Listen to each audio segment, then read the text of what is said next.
Hello friends! Happy New Year! Welcome to Mr. Snail's Wild Ride. I am still Mr. Snail and my life is still a wild ride. I've found myself in a bit of a paradox for the last few years.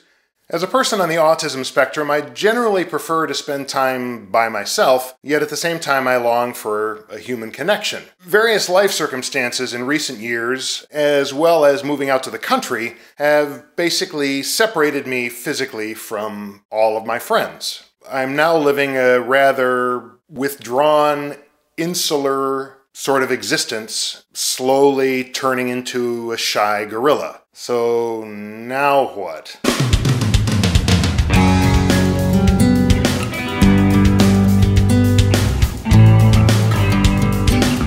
When I first moved to Chicago, a bunch of my friends from college already lived there. That was a huge bonus for somebody who has trouble making new friends. When I was in college, when people first met me, they hated me. After they got to know me, they started to like me. But first impressions were always very bad. So having friends already there, they'd already gotten over their first impressions of me, so that was a huge plus. There were a number of advantages to this. They served as a gateway to meeting other people. I obviously had built-in friends there, and of course I had a job, so I had some human engagement there. This was, of course, long before I knew that I was on the spectrum. Fast forward to now, there are a lot of guys that can maintain long-distance relationships, like via phone or whatever, and I used to be one of those people a decade or so ago, but not really anymore. Nowadays we're inundated with communication technology, cell phones and Skype and email and all the social media networks and whatnot. I find that I get more confused more easily on the telephone these days.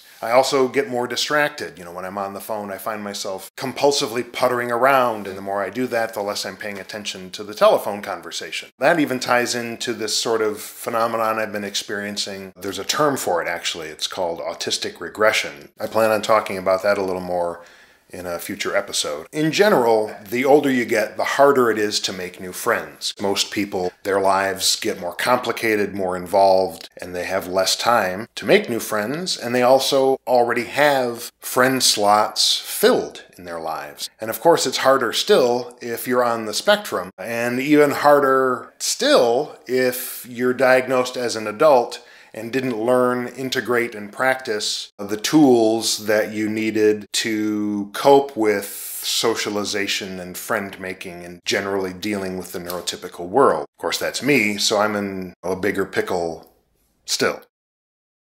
And yet here I am, in that very situation, with that very real necessity of needing to make some new friends locally. I've got to do something, and my problem as it stands now is that even social gatherings with suitable matches still sound really horrible to me. I'll give you an example. There's a fellow in the area that hosts a 24-hour gaming night a couple times a year. It's all kinds of gaming. It's role-playing, there's board games, and everything in between. Well, that sounds, at the face, like a perfect fit. My knee-jerk response to that is embarrassing because it's full of these very stereotypical ideas about gamer types, not unlike the comic book store guy on The Simpsons. And I know that those are not how all gamers are, because I played role-playing games and like board games and have met plenty of people that are not like those people. But at the same time, that's still my knee-jerk reaction, and I can't help that it's my reaction. This is the thing, really. It's the stereotypes coupled with worrying about my knowledge of my own Aspie reality. When I think of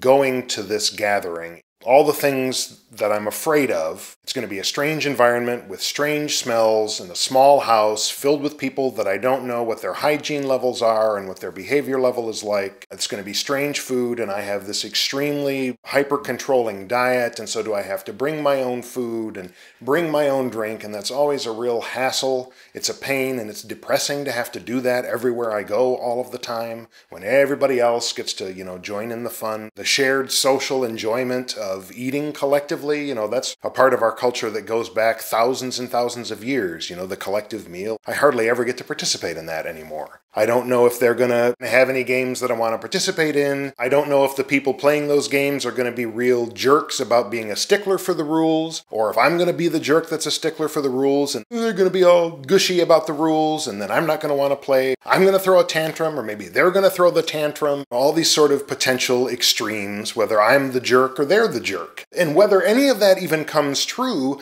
I'm grappling with all of the possibilities and trying to control myself and my reactions and worrying about those things maybe happening the whole time that I'm there. And that's going to suck all of my energy up. And I'm not even going to be able to evaluate, is there even anybody whose personality is vaguely compatible with mine? Because I'm going to be grappling with all that. And even the idea of doing that is so exhausting, the last thing I want to do is go. Somehow I've got to find a way to get over that if I'm ever going to make any friends. You know, I hate being the shy gorilla. But that's where I am, and I'm not sure what to do about it. I'm working on it.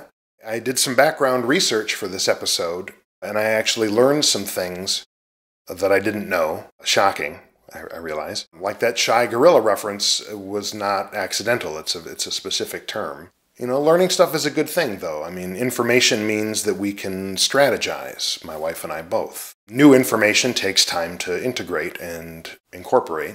You know how life is. It's always a work in progress. So that's where we're at today. Hopefully starting off the new year with the potential to make better plans than we had before. So thanks for tuning in. As always, subscribe if you haven't already. There are more changes and schemes afoot. Hope everyone survived the holidays all right. I made it through okay, and if I can make it, you can make it. We'll see you next week. I didn't have the drive to go out and have to meet new people. And of course I had a job at the time, so, you know, it's not that my friends aren't still alive.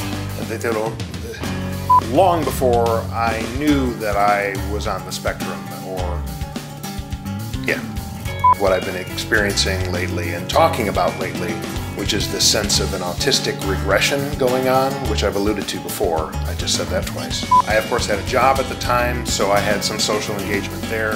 And these friends served, of course, as I'm going to stop saying of course. I sound like I'm reading a script, even though I'm not. I already had some friends there, so that kept me from being socially... I've alluded to it in the past, so I think it deserves its own bit. I'm still connected with my... That doesn't exactly work. I can't take them with me to go see a science fiction film. That's not a good example. Sticklers for the news. Not sure what else to say.